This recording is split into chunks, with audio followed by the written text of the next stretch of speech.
తెలంగాణలో రానున్న 2 రోజుల్లో మోస్తరు నుంచి భారీ వర్షాలు పడనున్నాయి. కొన్ని జిల్లాల్లో ఉరుములు మెరుపులతో వర్షాలు కురవనున్నాయి. గంటకు 40 నుంచి 50 కిలోమీటర్ల వేగంతో ఈదురుగాలులు వేయనున్నాయి.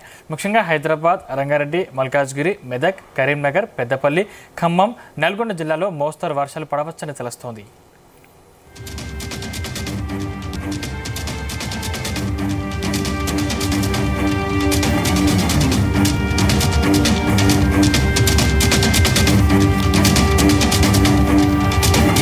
మహారాష్ట్రలోని విదర్భ ప్రాంతం నుంచి తెలంగాణ, రాయలసీమ, కర్ణాటక మీదుగా దక్షిణ తమిళనాడు వరకు ద్రోణి కొనసాగుతుంది. దీనికి తోడు ఈశాన్య రాజస్థాన్ నుంచి మహారాష్ట్ర, కర్ణాటక మీదుగా సముద్ర మట్టానికి 0.9 కిలోమీటర్ల ఎత్తులో గాలులు వీస్తున్నాయి. ఫలితంగా తెలంగాణలో వర్షాలు కురుస్తాయని వాతావరణ శాఖ తెలిపింది. పిడుగులు కూడా పడే ప్రమాదం ఉన్నందున ఆరుబయట, బహిరంగ ప్రదేశాల్లో చెట్ల కింద సంచరించవద్దని రాష్ట్ర విపత్తు నిర్వహణ శాఖ హెచ్చరించింది. అంశానికి సంబంధించిన మరిన్ని పూర్తి డీటెయిల్స్ మా ప్రతినిధి శ్రీకాంత్ అందిస్తారు. రానున్నటువంటి 2 రోజుల్లో రాష్ట్రంలో కూడా ఉరుములు, మెరుపులు, ఈదురుగాలితో కూడినటువంటి భారీ వర్షాలు కురిసే అవకాశం ఉందని చెప్పి వాతావరణ శాఖ హెచ్చరిక అయితే జారీ చేసి చెప్పొచ్చు. ఆయా జిల్లాలకు సంబంధించినటువంటి కొన్ని జిల్లాలకు మాత్రం ఇప్పటికే ఎల్లో అలర్ట్ అయితే జారీ చేసింది.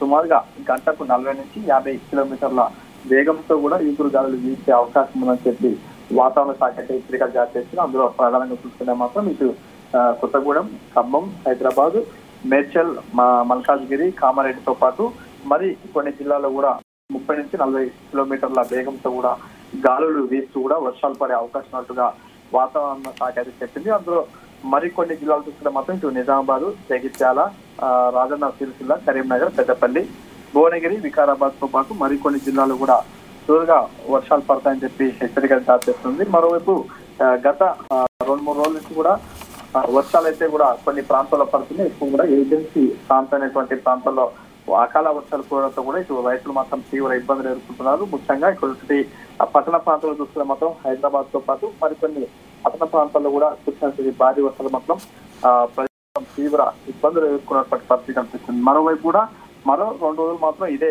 వాతావరణం ఉండే అవకాశం ఉంటుంది.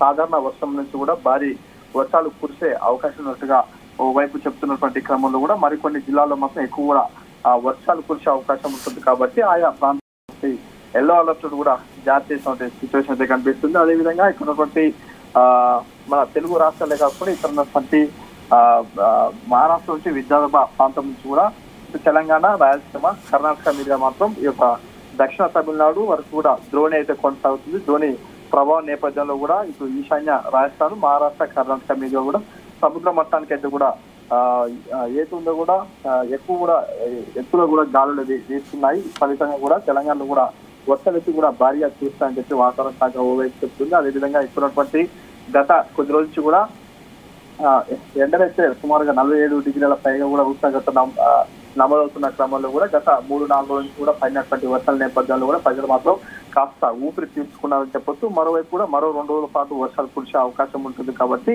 అదేవిధంగా కొన్ని జిల్లాల్లో మాత్రం ఎల్లో అలర్ట్ కూడా జారీ చేస్తే అటువంటి ప్రజలు మాత్రం బయటికి రాకూడదు. ఎందుకంటే కూడా ఈ అకాల వర్షంతో కూడా పిడుగులు పడే అవకాశం ఉంటుంది. పడే అవకాశం నేపథ్యంలో కూడా ఎక్కువ మంది పబ్లిక్ కూడా ఆరు బయట తిరగకూడదు, బహిరంగ ప్రదేశాల్లో ఉండకూడదు, చెట్ల కింద ఉండవద్దని చెప్పి రాష్ట్ర విపత్తు నిర్వహణ శాఖ కూడా ఓవైపు హెచ్చరికలు జారీ చేస్తుంది. మరోవైపు కొన్ని ప్రాంతాల్లో మాత్రం ఇటీవల చూసినటువంటి అకాల వర్షాల నేపథ్యంలో కూడా రైతులకు తీవ్ర ఇబ్బందులు ఎదుర్కొన్నటువంటి సిచ్యువేషన్ కనిపిస్తుంది. మరోవైపు మరో 2 రోజుల పాటు ఇదే వాతావరణం అయితే కూడా ఉండే అవకాశం హెచ్చరికలు జారీ చేస్తున్న సిచ్యువేషన్ కనిపిస్తుంది. శ్రీకాంత్, అంటే కరెంటు కోతలు, నీళ్ల నిల్వలకు సంబంధించి జీహెచ్ఎంసీ ఎటువంటి చర్యలు తీసుకున్నది? అంటే ఖచ్చితంగా చూసుకొచ్చి ఇక్కడ కరెంటు కోతలు, అదేవిధంగా నీటికి సంబంధించినటువంటి ఇబ్బందులు ఎదుర్కొనేందుకు ఉన్నటువంటి పరిస్థితుల్లో కూడా అనుగుణంగా అయితే కూడా అన్ని ఏర్పాట్లు చేయాలి. అదేవిధంగా అక్కడ ఉన్నటువంటి అధికారులు కూడా అప్రమత్తం చేస్తూ దానికి సంబంధించినటువంటి చర్యలు చేపట్టాలని చెప్పి ఓవైపు ప్రభుత్వం చెప్తున్నటువంటి సిచ్యువేషన్ నేపథ్యంలో కూడా అధికారులు కూడా అప్రమత్తంగా ఉండాలని చెప్పి సూచిస్తున్న పరిస్థితి కనిపిస్తుంది. Right, thank you Srikanth.